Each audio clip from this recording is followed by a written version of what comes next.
Wassail, beautiful people. Couldn't sing. I really couldn't sing. Okay, every time I sang, there was this huge kind of phlegm energy. So I'm sitting in the shirt. It's the next day, but I put the shirt on that I wore yesterday to go to the Stones in the hope that it will enable a kind of frequency connection to see if there's any message, because I don't know what the Stones are about. There's some kind of new story. So I had a dream yesterday. This morning I woke up and the sun, oh my god, I didn't wake up. The moon was just shining. It was a crescent moon. It was very small, but it was very, very bright, and it was on my face. And then I went back to sleep and had a dream about being at Cambridge University, and everyone there was a zombie, and they were all a bit yeah. So it's quite relevant, I guess. We're exploring ideas that wouldn't be tolerated at Cambridge University, but it's what it means to us. It's our narrative. It's not theirs. They've had their go. So, Stones, Neolithics, Galactics. What are we dealing with here? Oh, that's a bit of a... Right, it came in 2 drops. So let's go with drop number 1. So, Theo. I mean, in the beginning was the word. In the beginning, sound. In the beginning, frequency. In the beginning, there was frequency. Followed by Knafa, which really is talking about, and the first cycle, because it's 171, which is a divine 9, interestingly. So, in the beginning, there was the wealth of frequency, and then came blood, physical life, because the point was inside the stones, and the stones are the boundary. It's almost like each card here is a menhir, and inside the stone is the consciousness trying to reach forwards. And then physical life began. This is the card of boy to man, but it may be innocence to adult. There's something about that energy, and the blood songs, the energies of new experiences in the physical. The next card is 22, Ing.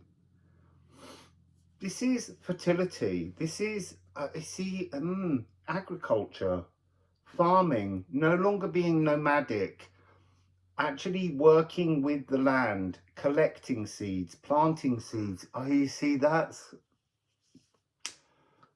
was in part of the video when I arrived after the rock that wanted to talk about how they were lifted with the removal of gravity.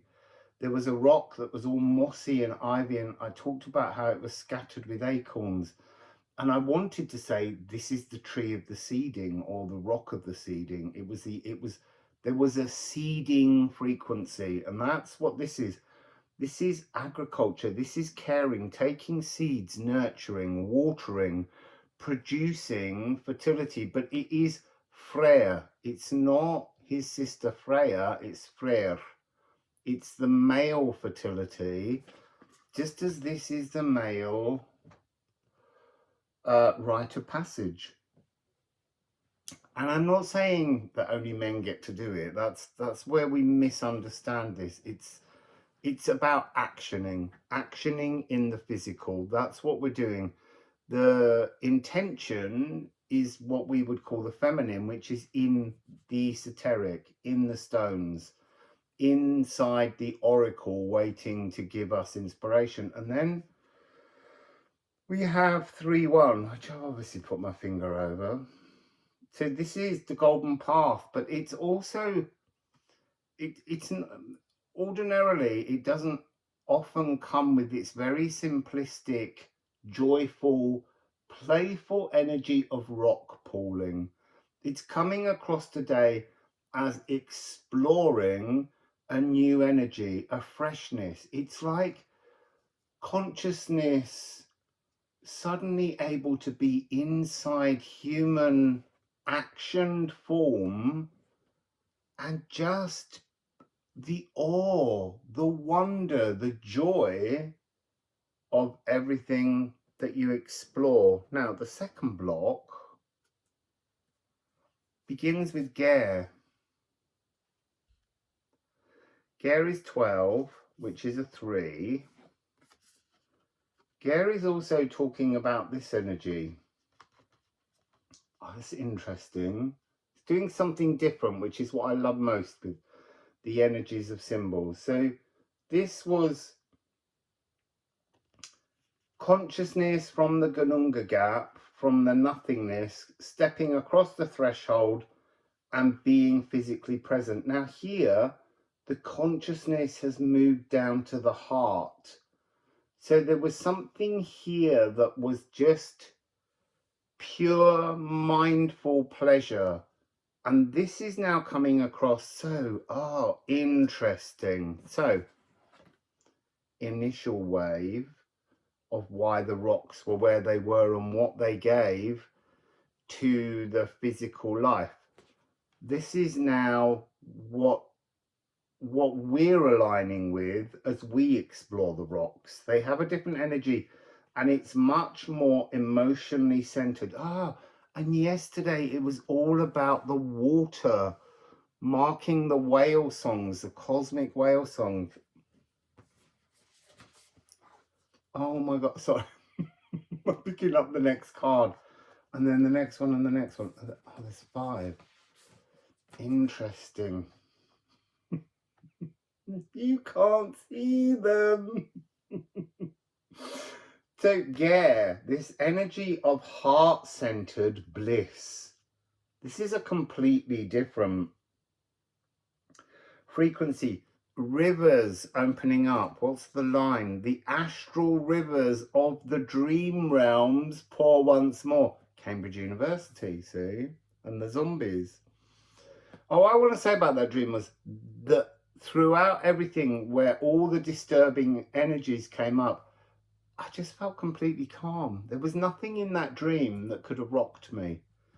And I think that's an important energy that the stones are offering. They are the portal of comfort.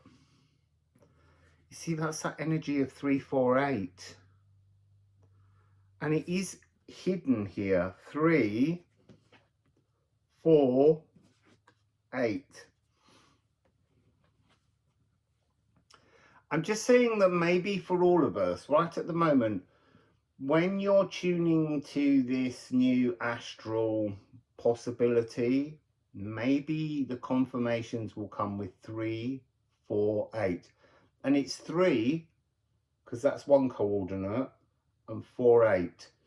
And coordinates are, after all, markers on the land. And this is what we're looking at with the stones.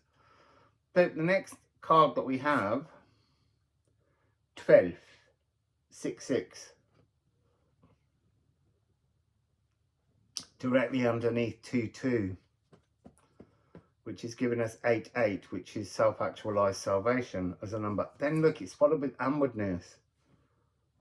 To this bliss that's sort of ahead of us. When we connect, when we when we reveal to the stones, to the world in which we walk, then at some point it needs to bring everything into the now. And there is the portal completely open, briar free, you know, your perfect future direction just pouring in. That's what it is. And then we're ending with Ease. And Ease is a single stroke. It's showing me all of these. So let me just pick them all up and hope I can remember where they came from. All of these have the single stroke with decoration. So from the Gununga Gap, the energy of consciousness descends. Here it's been kind of, there's an energy of gathering, working out what creates something. Bliss, that's the portal of Thorn 3, but it's lower down on Thorn. So the bliss is when you see, it's really interesting. It's when it's when we clean up. We don't have, I want to say, the zombie delusions. This is the truth of the reality. It's half of this story, and we've got to clean this up. Because ultimately, this heart-centeredness, the emotions will help our brain to understand what is actually needed to walk the golden path, but in that kind of awestruck joyfulness, you know, like a childlike wonder. And all of this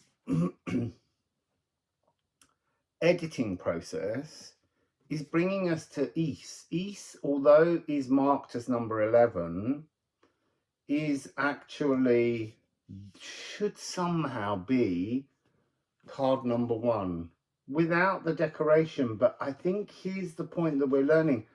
When we come into physical life, by being in the physical, we are almost, we're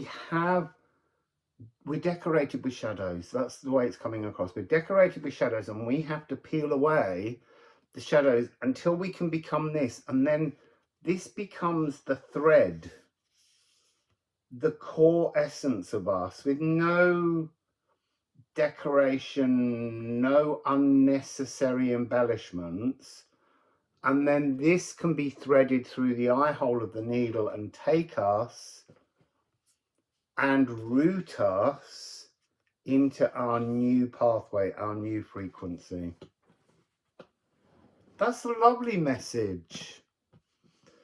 So that's the message. I'm just going to say now, I have to go somewhere else to upload videos. So I'm going to try and record 2 or 3 so that you have something to look at. But I might not have time before I leave to edit them all and put things in. So you just have to be patient and pause. I'm trying to hold the cards up as much as possible. But anyway, bear with me. Wassail!